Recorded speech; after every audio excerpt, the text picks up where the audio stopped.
I love dancing. It gives me, basically it's my release and keeps me connected to my grandma, and also keeps me, it's like my sort of Zen meditation. It's very freeing. I do, instead of like really choreographed stuff, I do freestyle, kind of like hip hop sort of stuff. It's definitely a creative outlet that I need as a release. Some people do sports or art, and that's just my form. I was about, I think, 12 when I got injured, and it was kind of a mystery for about a year. They didn't know what was going on. I couldn't walk on my foot, and so they put this giant cast on me, not really knowing what it was. It was like a huge boot, covered my, like half of my leg, and I was on crutches, and I was pretty pissed off because I love dancing. It's my outlet,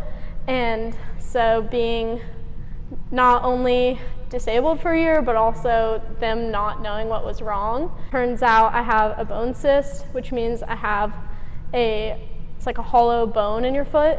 So why I couldn't walk on it was being like, there were tiny little fractures and possibly breaks for the entire year, and I was in physical therapy, and I kept doing exercises pulling on the foot, so it was actually making it worse. So I was basically like just walking on a broken foot the whole year. That's why it hurt, and they couldn't figure that out for some reason. I was definitely frustrated. I was really pissed that they couldn't figure it out what it was, and I was in physical therapy almost every day.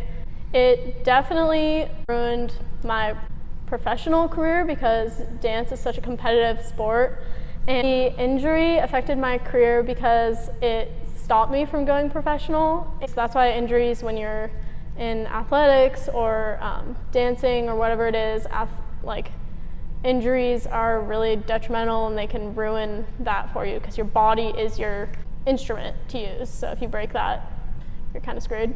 But I can never be like completely healed, but I can't have a professional career in dance because it's extremely competitive, and it has a lot of like regulations, and since I have that, I'd be at like high risk of getting injured, and it hurts if I play on it like too much.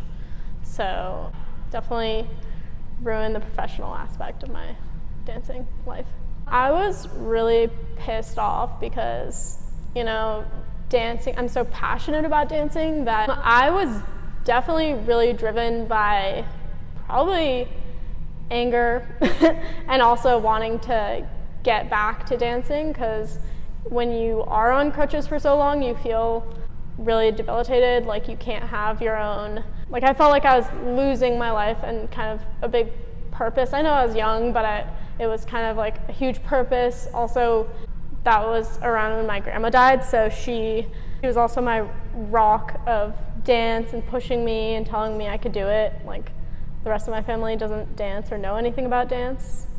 It felt like I was losing that piece with her as well, so that was difficult.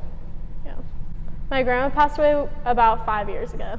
It was definitely hard for me because I was pretty close with her, and she was so healthy, like the epitome of health. So, and she died of breast cancer, so it kind of like hit me hard because she was so healthy and so strong that she died at like 84 or something, which isn't crazy old. I've always loved dancing, but my grandma has really always been my inspiration. She's a professional dancer, and she has taught me in the past before she passed away. And so yeah, it definitely inspires me to keep dancing all the time, I feel her spirit in me, and I think dancing really connects me to her in a lot of ways. Some sort of doctor, not sure if that means a nurse practitioner or a physician assistant, but I want to work with people and help them with their injuries so they're not that's what I've taken from all of this, is that I don't want other people to go through long misdiagnoses that affect their lives like that. Yeah, I definitely am going to continue to dance my whole life. That's not going to stop, but yeah.